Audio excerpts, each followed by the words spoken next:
ثم جعلناك على شريعة من الأمر فاتبعها ولا تتبع أهواء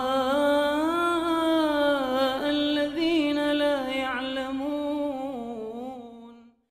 Kalau kita mau kalkulasikan, ya tidak lebih dari 1,5 jam, ya kan? Karena Nabi menyatakan inna amaru ummati baina 60 wa 70 wa qalilun man jawaza dzalik. Umur mayoritas umatku itu hanya dari 60 hingga 70 tahun. Sangat sedikit dari mereka yang berumur lebih dari itu. Ini kalau umur kita sampai segitu. Kata Nabi rata-rata umur kita dari 60 hingga 70 tahun. Sangat sedikit yang memiliki umur lebih dari itu. Sedangkan Allah menyatakan wa inna yawman 'inda rabbika ka'alfi sanatin mimma ta'udun. Satu hari di sisi Rabbmu di hari kiamat paling pendeknya seperti 1000 tahun di dunia ini. Sebagian hari yang lainnya Allah katakan khamsina alfa sanah, seperti 50.000 tahun di dunia ini. Berarti kalau kita kalkulasikan, yang satu hari rata-ratanya 24 jam. 24 jam di akhirat seperti 1000 tahun di dunia ini. Kita bagikan ya 63 hingga 70 tahun. Berarti umur kita rata-rata berapa? Hanya 1,5 jam. Sekarang Anda diberikan uang, ya, diberikan uang ya, 1 miliar atau 1 triliun, ya, dan itu akan habis hanya dalam 1,5 jam. Dan setelah itu Anda dipenjara, disiksa, dibakar, dimutilasi. Dan ada tawaran 200.000. Tapi 200.000 ini bisa antum gunakan selama 1000 tahun. Mana yang lebih antum pilih? Hah? Orang yang berakal akan memilih yang mana? Yang mana? 200.000. Semua kita menjawab dengan tegas 200.000. Tapi perbuatan kita yang membuktikannya. Kita memilih yang pertama atau yang kedua tadi. Kita sendiri yang lebih tahu. Ini kalau bisa dibandingkan, apalagi akhirat dengan dunia itu tidak dapat dibandingkan.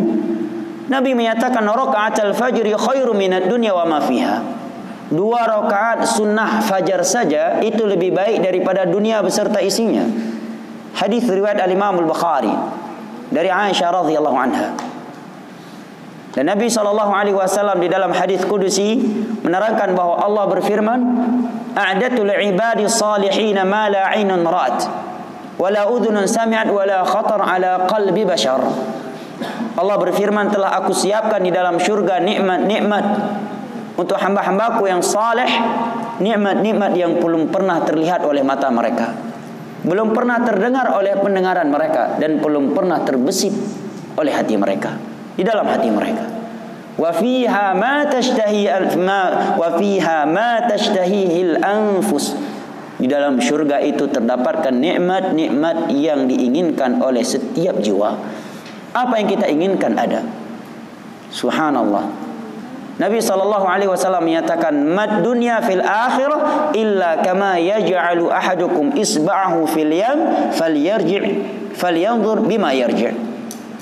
Perumpamaan antara dunia dan akhirat itu seperti salah satu di antara kalian yang memasukkan jari jemarinya ke dalam laut, kemudian dia angkat. Maka coba dia lihat, apakah jari jemari dia itu dapat atau telah mengurangi daripada air laut? Sungguh tidak. Jangankan dengan air, dengan jari jemari, disedot dengan alat yang sangat besar pun air laut tidak pernah berkurang. Ya, apalagi dengan satu jari jemari tangan. Seperti itulah antara dunia dan akhirat. Oleh karena itu orang yang berakal, orang yang bijak tidak akan mungkin mengorbankan akhiratnya demi dunia. Ya, tidak akan mungkin. Ya. Hanyalah orang-orang yang tidak bijak, yang kurang akalnya, yang kurang normal, mengutamakan dunia atas akhirat. Bahkan dia rela mengorbankan akhiratnya demi dunianya. Subhanallah. Sebagai contoh tadi, ada uang 200.000, tapi bisa kita gunakan untuk 1000 tahun hidup. Ada uang 1 triliun, hanya bisa kita gunakan 1,5 jam. Setelah itu pun kita dipenjara 1000 tahun. Setelah itu kita disiksa 1000 tahun. Kalau ada yang milih yang kedua ini, apa penilaian manusia kepada orang ini? Orang akan menilai ini orang gak waras, ini orang gak normal, ya kan? Apalagi dunia ini, Nabi sabdakan di dalam hadis yang diriwayatkan oleh Al-Imam At-Tirmidzi dari sahabat Sahal bin Sa'id As-Sa'idi radhiyallahu anhu. Nabi bersabda, "Law kanatid dunya tazinu 'inda Allahi janaha ba'udatin, lama saqa minha al-kafiru syurbata ma." Kalaulah dunia ini memiliki nilai di sisi Allah satu sayap nyamuk saja. Coba perhatikan jamaah, Nabi tidak menyatakan satu ekor onta, tetapi Nabi menyatakan satu sayap nyamuk. Kalaulah dunia beserta isinya ini memiliki nilai satu sayap nyamuk di sisi Allah, niscaya tidak akan ada non-muslim yang mendapatkan seteguk air minum pun. Menunjukkan dunia yang selama ini kita bangga-banggakan, yang kita angkuh dengannya, sombong dengannya, merasa mulia, merasa tinggi dengannya, rupanya tidak memiliki nilai satu sayap nyamuk pun di sisi Allah.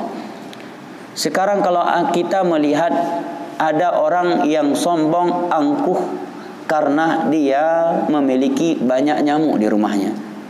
Dia sombong, di rumah saya banyak nyamuk, di rumah kamu nggak banyak nyamuk. Kira-kira ini orang waras nggak? Ini orang kalau nggak mantan pasien rumah sakit jiwa, pasti calon pasien rumah sakit jiwa, ya kan? Lebih tidak waras lagi orang yang sombong dengan jabatan dunianya, dengan rumah mewahnya, mobil mewahnya, istrinya yang cantik, anak-anaknya yang sukses dalam urusan dunia.